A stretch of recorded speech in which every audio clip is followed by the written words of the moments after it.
अस्सलामुअलैकुम।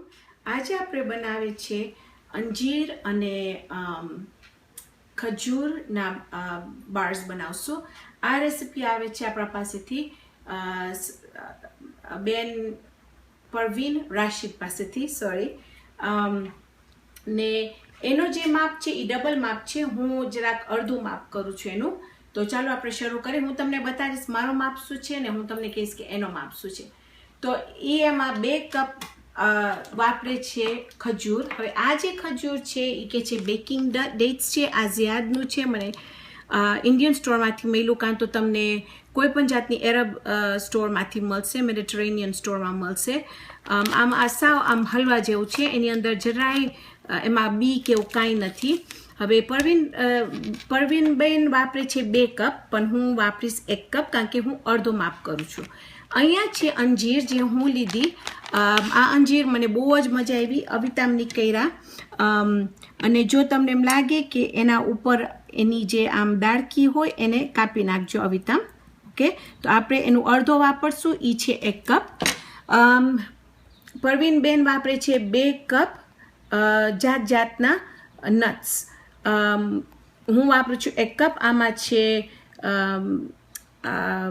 પિકાન્સ, મને ખબર નથી ગુજરાતીમાં એને શું કહે છે। એમાં અખરોટ છે, એમાં બદામ છે, એમાં ખરોશા છે, એમાં પિસ્તા છે। તો આપણે 1 કપ એ વાપરશું। અહીંયા પરવીનબેન નથી વાપરતા એના ઉપર કાંઈ નાખવા માટે, પણ હું એના ઉપર થોડીક પિસ્તાને હું સાવ ફૂડ પ્રોસેસરમાં ક્રશ કરી છું ને એના ઉપર આપણે નાખશું। એને આપણે એક આ પેનમાં નાખશું। આ ડીશ છે એની અંદર હું થોડુંક તેલ ચોપડી છું કે ચોટે નહીં, ઓકે। તો ચાલો આપણે શરૂ કરીએ। તો પહેલાં આપણે લેશું આપણું ખજૂર, અને પરવીનબેન 1 ચમચો એમાં મધ વાપરે છે। હું એમાં મધ નહીં વાપરું, કારણ કે મને નથી ખપતું કે બહુ જ મીઠું થઈ જાય, ઓકે। તો આપણે ફૂડ પ્રોસેસરમાં અડધી આપણે ખજૂર નાખી દઈશું,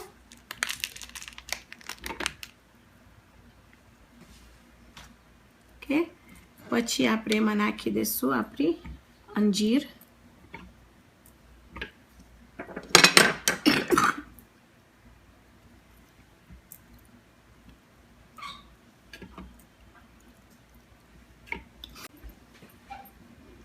ઓકે। હવે આપણે આપણું ફૂડ પ્રોસેસરમાં એને નાખશું।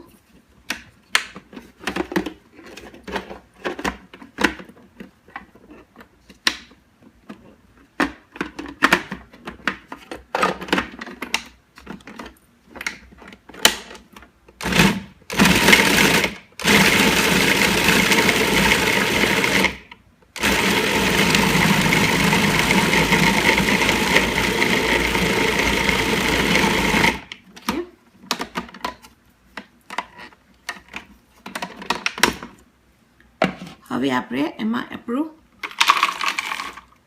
નટ્સ નાખી દઈશું।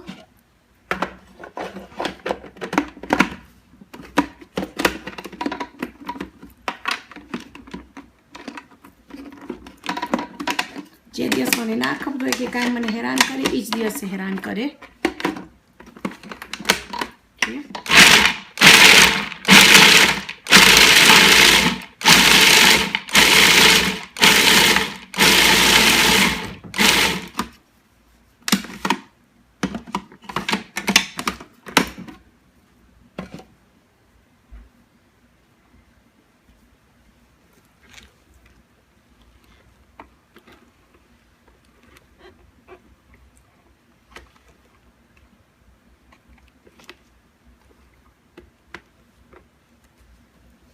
પાછો એક વખત આપણે એને ગ્રાઇન્ડ કરશું।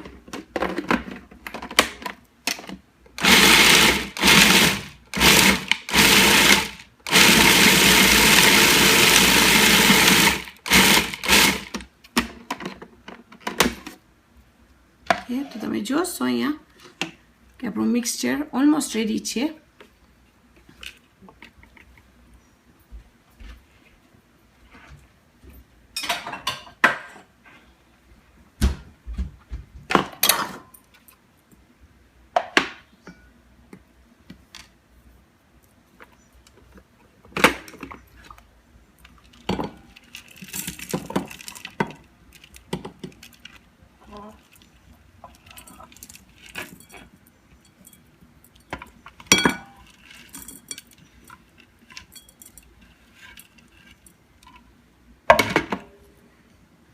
હવે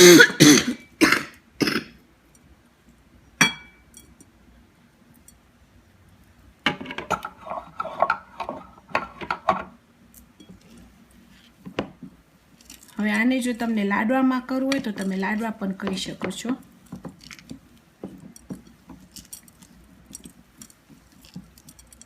પણ આ આપણા સેહત માટે પણ સારું છે. એમાં કોઈ જાતનું વધારે આપણે એમાં ખાંડ કે કાંઈ નથી નાખ્યા એની અંદર.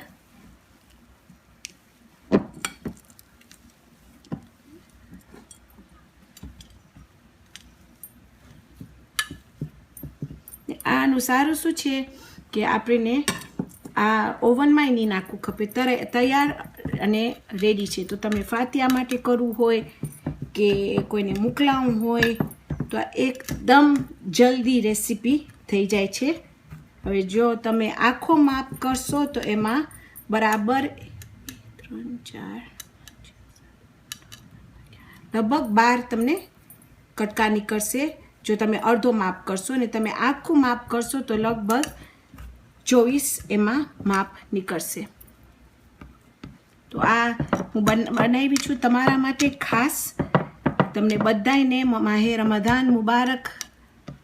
ઇન્શાલ્લાહ મારી દુઆ છે કે બધાના રોજા ફાઇન રીતે જાય.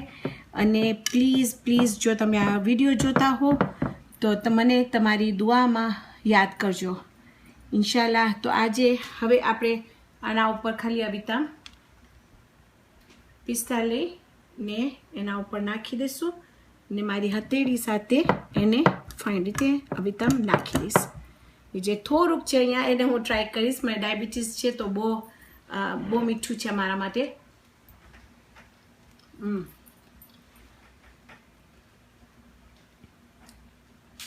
પરવીનબેન, થેન્ક યુ સો મચ કે તમે આ રેસીપી મારી સાથે શેર કર્યા છો કે આજે હું બધા સાથે શેર કરી શકી છું. એકદમ સ્વાદિષ્ટ છે અને જે અંજીર જે મોઢામાં આવે છે એકદમ સ્વાદિષ્ટ છે. તમને ટ્રાય કરવું ખપશે. તો આજે આપણે બનાવ્યા આપણા અંજીર અને ખજૂરના બાર્સ.